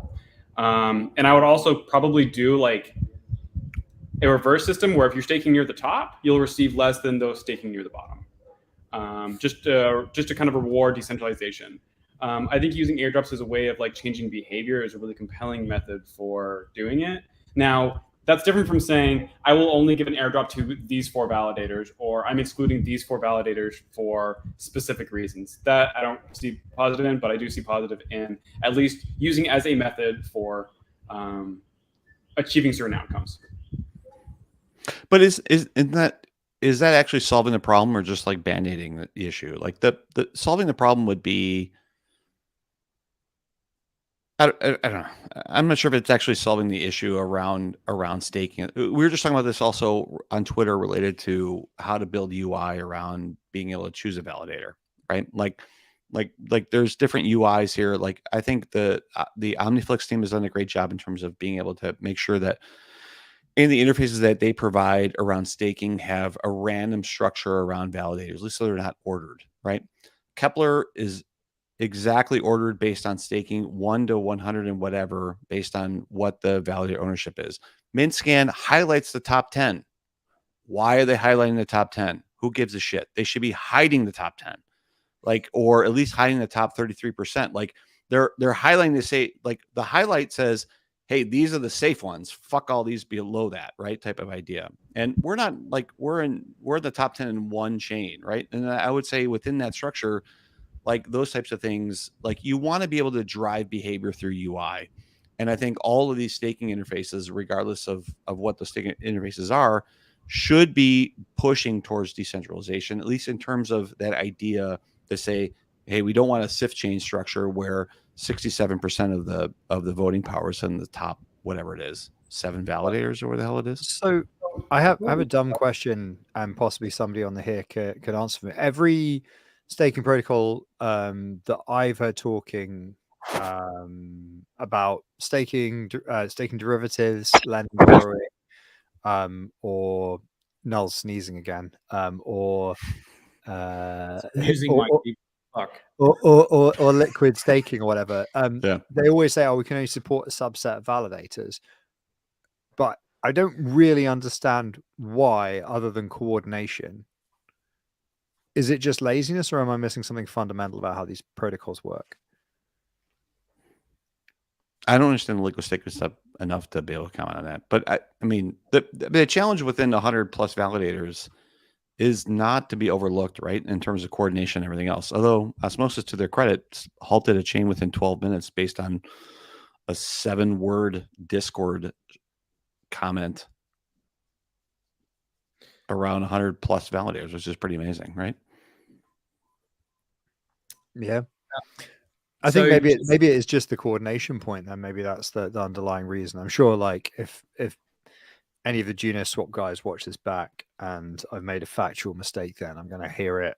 I'm going to hear it in the DMs. So I guess we'll find out for next week, and we can do a follow up if I'm totally wrong about that one. But so I just want to confirm that by Juno.love there, Firestake have actually said on. I just went and checked it. They said on their Twitter that they are exiting their operations. So they're 10. I mean, what did you say? 10, 12 chains. I guess they're going to exit. They said they're either going to. Now this first one I don't quite understand. They said they're going to transition out. So they said there's one of two ways: either transition their nodes to trusted providers via a key exchange, which is a little strange, or unbond. So there you have it. Or rebrand. Well, unbond and then rebrand, I guess. Yeah. I mean, it's starting from 0 again, so that's a bit of a bastard. Yeah. I mean, I don't know how you feel about this, but I mean, we talked about this before, but I mean, there's some bad decisions in there. They tried to do the right thing, maybe regardless of whether that was based on being boxed in, based on the chain and having the data to be able to see that, or whether that was conscious. I saw something like a tweet from them that says like, we're laying up at night thinking about this. Yeah, I would think so, right? Like you're stealing from the community that you're trying to be able to build from. So yeah, I would hope that would create some thoughts. And if it did create some thoughts and it did make them tweet that out, then there's some value in that, right? So if that turns into a rebranding and we're going to start over and we're going to start with a smaller number of chains and rebuild, then so be it. And maybe that's a lesson that's learned. The Frey, did you want to do your degen moment, man? Yeah, we can do that. It's literally half of today's agenda is just I don't know. There are a lot of questions on Twitter. People really want to know. I'm going to give you the keys to the Lamborghini. Okay, cool. DGen minute. Here we go. It's gonna be slightly longer than a minute. I told you the definition for mathematical anti-thoracic hafartum septonum. Don't ever question. Now I finally know what maths means. I want to know all about Howl. I want to know, okay, what validator I need to be staked to get the airdrop. Yeah, so you need to be staked only to Needlecast. No. We've been very, very clear about it from the start. That's fucking bullshit. So all the questions that we got through on Twitter, and I didn't write down who asked any of these, so I'm just going to answer them in as quick fire fashion as I possibly can. Number one, Howl launch date. When it's fucking ready, lads. Number two, will Howl support Kepler Mobile? Yes, it will, but you can't integrate a testnet application with Kepler Mobile. So we literally can't build and test that until we go mainnet, which brings us back to Howl launch date when it's fucking ready, lads. Cool. Name service, plan differentiator, our partnerships planned. Yeah, we have a bunch of stuff on the roadmap. We need to finish building Howl first. Then it's the same team. Differentiator is don't fucking pretend to be a domain. It's for smart contracts and web, interchain stuff. And ICA host is coming to Juno. It's currently going to be on testnet next week, and we're going to launch it soon. Juno's a host chain. Name services on Juno. Other smart contracts in the Cosmos ecosystem can call it. There's a differentiator for you. Question number 4, is this on-chain or traditional web servers? I don't know if that was asking about the name service or Howl, but both of them are on-chain. Both of them are on-chain metadata. That's very new to Cosmos. None of the metadata is off-chain. There will be some stuff where we do long-form posts on Howl, where that will be on IPFS. Your images for names are on IPFS as well. Everything else is on-chain. It's on-chain metadata. Question 5, why $20 target price for a name? Will this affect airdrops? $20 seems like a reasonable amount to pay once for a name for all time. If it's less than $20, it's a network attack vector. You can create lots of names and then spam a downstream service that's using it as a login layer, because you can only ban it. Usually people will ban a name because that's the most valuable thing that somebody will own. It's the best vector for moderation. So that's why $20. Will it affect airdrops? No, probably not. Whatever. 6, why is Howl not its own chain? Because the whole point of Juno is you find product market fit and then you go build a new thing. And chain dev is really tedious. I'm already helping to build one chain. I don't need to be doing 2 at once. 7, what role does Howl token play besides governance? You can stake on content. You get rewards. Creators get rewards. Stakers get rewards. It's going to be fucking wild, lads. Question 8, how will Howl integrate with other dApps on Juno? It already natively works with DAO. So DAO props and stuff, you currently can't comment on them. You need kind of discussion around them. You can tag them from a Howl, it's kind of like a hashtag. You can say reference a prop, and you can then have a discussion around that prop. So that's one integration. There will probably be more as more dApps launch. Obviously, Juno swap and stuff as well. So that's pretty insane and cool. What's the difference between Howl and Twitter Weibo? Well, Twitter and Weibo are fucking on Web 2, and they're maintained by advertising. We don't have advertising.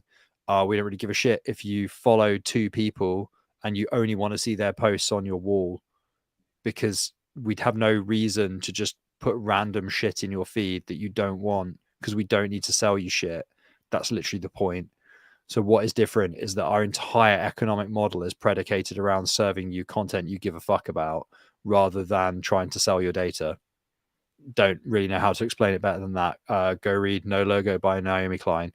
How will moderation work? Number 10. I've been tearing my hair out over that. We're working hard on it. Public alpha. there will be changes to it. But yeah, the DAO will control moderation. There'll be a sub-DAO that controls moderation as well. I'll take it. I'll take it. You want me to ban all cunts? I'll do that. No problem. You can be the moderator. Yeah. Me and Yeah. Null. Yeah. Yeah, you, we'll moderate block. all of it. Fuck it. Are you Yeah. Terms of service. Don't be a cunt. Games and nodes blocks it. Schultze too. Well, if I listen, you piss me off, you're gone No, forever. I don't give a Absolutely shit. not. I want We'll put that absolute in terms of part service. Fuck it. I want to have This the is power, an man. authoritarian. Yeah. Fuck it. Push Trump to the top of the fucking pedestal. Fuck it. Fuck. If you're a cunt, you're gone. That's it. That's the structure. Done. Okay. 11. When Dens doesn't exist, there's not going to be a Dens token. It's all Howl now. That's that one. What's the difference between Howl and Dens? One's a name service, one's a micro blogging. Well, one's medium but on chain with a bunch of cool economic incentives and new stuff. One of them's a login layer that any app can use, any DApp can use. How will Howl promote itself and keep its active user base up? When you stake on content, your stake expires after a period of time. So you can't just like go to the Hello World Howl that comes out on day one that Callum will no doubt post with some fucking spicy take and then stake on that and then continue earning Howl forever because it will expire after a couple of weeks and you have to come back and decide what new shit you want to stake on. I can't connect with Dens name on multiple networks. Why is that? Because ICA hasn't been launched yet, but when it has, other people can integrate with it. Can I selling names? Can I sell names? Something like that. I can't sell no. dick butt yet. When can I sell dick butt? When can I sell dick butt? Yeah, very good. Well, when there's a native marketplace for NFTs, they're just NFTs. You can sell names. I guess you could sell Howl. You could sell posts. If you have a post that's super fucking spicy, I'm sure Callum's fucking posts are going to be really valuable on Howl. Got a hold on that dick butt. You can do that. But sell a post. Yeah, that's the sick shit right there. Sell a post or stake on a post? You can stake on a post to like the equivalent of liking something. There's no retweet. There's no like a retweet. There's no amplify because There's it no amplify. Doesn't really Wait, have so a. Is a post just a nifty? No analog. A post is a nifty. So I can sell my post. Yeah, okay. And what? And then that's cool. Yeah. Can you sell, you could cool, sell it. Yeah, if you want to.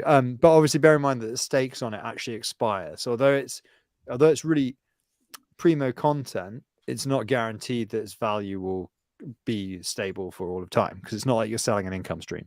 Yeah. Plan to make Howl price grow. Oh, I don't know. Probably continue trying to build a useful product, and then hopefully people will want to use the token. Continually shill it on Game and Notes. Yeah, so they will market it. Fucking market onto our 10 fucking viewers. I think most of our viewers are Howl devs. So shit. Like literally everybody watching this, we know this business plan sucks. It's basically the thing is, Game of Nodes started off as let's film the group call. And now it is literally, now the drama per second has lowered a bit and we're in the market. It is just literally the Wednesday group call for the lads. That's fine. That's fine. To be honest, we are doing pretty well in terms of podcast listening. I'm very grateful to people who download and listen to this podcast. Enjoy. What are our numbers like? Shh. Who cares? This is after show. It's after great. Show, yeah, it's amazing. It's huge numbers. Just fuck up. How you want real number? It's growing like this. But it's growing like it's a huge spike. Just shut up. Straight fucking line going straight up. Are you confused about grade or? Shh. I just read a book. We only do this for fun anyway, so we're not like it doesn't matter. The world's best podcast. It doesn't matter. Yeah. That's good. You went through that pretty good, man. Yeah, sorry, that was more than a minute, but hopefully what's the release date? When are you guys going? When can I How launch date? It was the first question. You said shit, when ready fucking where's fucking ready, lads? Listen, it took a lot of effort for me to put the strike through on all these items as you were going through it, which I appreciate. I know that you appreciated to see that I was very useful, very, very helpful. You were doing the striking, RHINO. I'm not listening to shit on this show. Yeah. Yeah, that's good. Okay, I'll go back and listen on the podcast and understand. It's all just all you need to know is it's all just a very, very long form rug play where we're going to build features so that we can post external content from the Game of Nodes YouTube channel and then rug pull the entire service. And there's nobody. I mean, nobody has any question about that. It's our whole. Isn't that a moniker? I thought we set that in the description of this podcast. I mean, to be fair, yeah, it's essentially the rug pull podcast. All right. Should we wrap up? Yeah. Okay. What are we most excited about this week? Who wants to start? Schultze. Sleep. You got that muscle shirt on. Let's see what's going on. What do you got going on down there? And You want me to lift my shirt? You want me to flash the screen? that's not what I said. That's not at all what I said. I didn't say anything near that. I'm actually pretty excited for the Quicksilver testnet that's coming up, I think, next week. They just announced that the next round is going to be here, and they're going to have more features to test out. I think it's cool. Defund has another one that's coming out here soon that I'm also really excited about. Cool. Nice. Sick. Who's next? Sick, bro. I'll go next and say I'm just gonna be super excited about finally fucking finishing this moderation stuff, and then I need to finish doing the cash shit that I've been talking about for literally 6 weeks. Nice. That's gonna be sick. What was that? That was a weird muscle. That was like a muscle move that you were making. Yeah. So I'm in the loft, so the ceiling's here. Because I have my laptop in an alcove. So if I go like that, I can do it now actually because there is a window directly above me and it's actually open. So you can raise the roof, but only 6 to 8 inches. Is that what you're saying? You can't quite see it, but there is actually can't do that. Yeah. Window. There you go. Oh, there you go. Oh, that's nice. It's a breeze. So that's why I could actually. I realized actually belatedly I could just do that, but perfect. But yeah, arms are tiny. It looked like you had entered a bukkake party. It's a weird transition.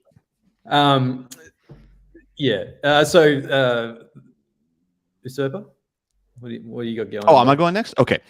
I'll be at Consensus 2022 down in Austin this weekend. I'm leaving tomorrow. I'm hoping to see if anybody finds me. I have some RHINO stickers and other types of goodies to give away. If you show me that you are a delegator to RHINO, holy cow, that would be incredible. I'll give you a t-shirt. I got some really bitchin' swag that's ready to go around. So I'm excited to be on there. This is my first conference that I've been involved in as a validator here in the Cosmos. So I'm excited. There's a Osmosis party Saturday night and trying to get involved in a couple different conversations. It's always nice to be able to separate the Discord monikers from real people, which is why I love Game of Nodes so much, because these are great people on this call. And and our listeners as well, and the people that interact with the Game of Nodes it's just amazing to be able to put some real, kind of personalities behind just an icon and a name, which has really been great. And so Columns just said the Osmosis party been halted. That's cruel, dude. So that's Saturday night. The party can never stop. So I'm going to try to have a good time this weekend and not be roofied. Is my goal, and not bring any ledgers, so stay away from me. I'm not going to have a ledger fanny pack in front of me with the ledger name on it. I'm not going to have any ledgers on me. I'm not going to have anything associated to me, so just stay away from my knuckles and my kidneys. But I'm excited about going down there and those types of things. So if you see me down there, that would be great. The other thing I'm excited about, as I think I've said in this podcast before, I've been involved in the Helium project a lot, which is a LoRaWAN kind of incentive structure around being able to build a tremendous amount of nodes across the globe to be able to allow small devices to be able to produce LoRaWAN packets, to be able to produce, like GPS locations and other types of information like temperature and other types of things. That tool set that we've been looking at for a long time, they're exploring other ecosystems to say, hey, we want to look at both, maybe Cosmos, or we want to look at other types of tool sets out there, because they're kind of struggling with what they've been building on the Helium network, and they're looking at Cosmos and kind of a little bit involved in that. I know they're looking at a lot of exploration type of things. But Helium team will be down there in Austin this week as well. So I'm hoping to be able to bring some Cosmos love to that tool set. I think the structure around Cosmos and the IBC piece of things and what they're trying to do is a really good fit versus maybe other types of things that might be looking at in terms of substrate and other types of areas. So that's another area that we're looking at and trying to play a role in. And that's what I'm excited about this week. So it's actually it's going to be a good weekend and looking forward to give you guys an update next Wednesday. Awesome. No. T-grade's coming.